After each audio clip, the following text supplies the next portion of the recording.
Hi friends, welcome back to கற்போம் சமையல். இன்றைக்கி நம்ம வீட்டிலே எப்படி விக்ஸ் ரெடி பண்ணுறது தான் பார்க்க போகிறோம்.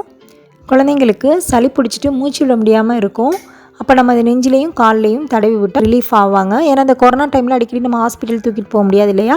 அதனால் நார்மல் கோல்டுக்கு இதை நம்ம அப்ளை பண்ணலாம். இப்போ தான் நம்ம சேனலுக்கு நியூவாக வரீங்க அப்படின்னா சப்ஸ்கிரைப் பண்ணி கூடவே ஆளுங்கிற பெல்லைக்கனை கிளிக் பண்ணுங்கள். அப்போ தான் நம்ம போகிற வீடியோஸ் உங்களுக்கு நோட்டிஃபிகேஷனாக வரும். வாங்க எப்படி செய்கிறதுன்னு பார்க்கலாம்.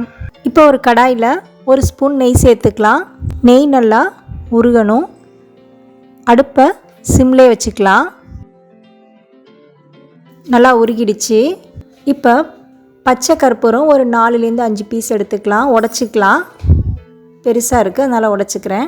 நம்ம பூஜைக்கு யூஸ் பண்ணுற கற்பூரம் யூஸ் பண்ணக்கூடாது. அதில் நச்சு இருக்குது, கேம்ஃபர், அது நச்சு பொருள் சேர்ப்பாங்க. அதனால் நம்ம எடிபிள் கற்பூரம் தான் சேர்க்கணும்.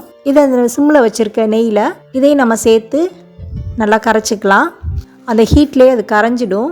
ஒரு முக்கியமான விஷயம் என்னென்னா, அண்டர் 3 இயர்ஸ் 3 வயசுக்கு கீழே உள்ள குழந்தைங்களுக்கு விக்ஸ் சிரப் யூஸ் பண்ணக்கூடாது. நிறைய பேர் தெரியாமல் நம்ம வெத்திலையில் காமிச்சி நெஞ்சில் தடவி இன்ஹேல்லாம் பண்ண சொல்கிறோம். மூக்கடைச்சிருந்துச்சுன்னா இழுக்க சொல்கிறோம் மூக்கு வழியால்.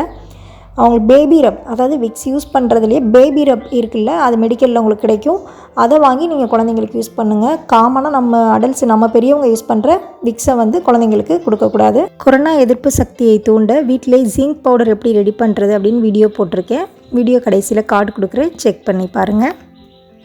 கரைய ஆரம்பிச்சிருச்சு. இப்போ நம்ம ஸ்டவ் ஆஃப் பண்ணிக்கலாம், ஆற வைக்கலாம். ஆறின பிறகு இந்த கன்சிஸ்டன்சிக்கு வந்துடும். இப்போ நம்ம இதை ஒரு கண்டெய்னருக்கு ட்ரான்ஸ்ஃபர் பண்ணிக்கலாம். டைம் ஆக ஆக இந்த கலருக்கு சேஞ்ச் ஆகும். இதை நம்ம க்ளோஸ் பண்ணி வச்சுட்டு அப்பப்போ குழந்தைங்களுக்கு கோல்டு காஃப் இருந்துச்சுன்னா அப்போ நம்ம நெஞ்சிலையும் கால்லையும் அப்ளை பண்ணலாம். இந்த வீடியோ உங்களுக்கு யூஸ்ஃபுல்லாக இருந்தால் உங்கள் ஃப்ரெண்ட்ஸ்க்கும் ஷேர் பண்ணுங்கள். இப்போ தான் நம்ம சேனலுக்கு நியூவாக வரீங்க அப்படின்னா சப்ஸ்கிரைப் பண்ணி கூடவே பெல்லைக்கானை கிளிக் பண்ணுங்கள், லைக் பண்ணுங்கள். கொஞ்சம் மோட்டிவேட்டிங்காக இருக்கும். நெக்ஸ்ட் வீடியோவில் பார்க்கலாம். தேங்க்யூ.